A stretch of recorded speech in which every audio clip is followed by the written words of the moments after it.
একজন নারী সিইও দেখলেন একজন গর্ভবতী মহিলা রক্তে ভেজা অবস্থায় তার গাড়ির সামনে পড়ে আছে। তিনি তাড়াতাড়ি কাছে গিয়ে দেখতেই অবাক হয়ে যান, কারণ সেই মহিলা আর কেউ নয়, তার নিজের ভাবি। ধনী নারীটি ভয় পেয়ে দ্রুত ভাবিকে নিয়ে নিকটস্থ হাসপাতালে ছুটে যান। অল্প কিছুক্ষণের মধ্যেই ভাবির স্বামী অর্থাৎ ধনী নারীর ভাই হাসপাতালে এসে পৌঁছলো, কিন্তু সে ভাবির খোঁজ নিতে আসেনি, বরং জোর করে বলল ভাবির পেটে থাকা বাচ্চা নষ্ট করে ফেলতে। আসলে ধনী নারীর 3 জন ভাই আছে। বড় ভাই কোনো কাজেই দায়িত্বশীল নয়, সবসময় এলোমেলোভাবে কাজ করে।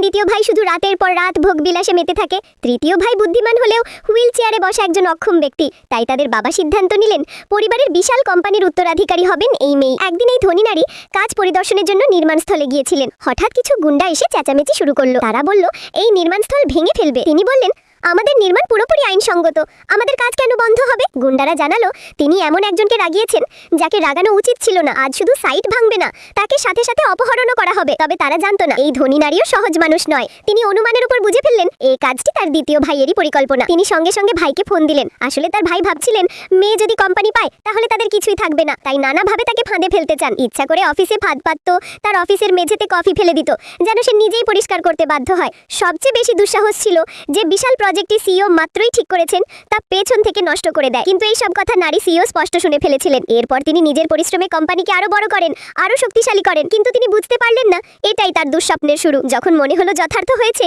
তার বাবা তার সাথে বিশ্বাসঘাতকতা ও রহস্যময় ভয়ঙ্কর হাসি দিলেন।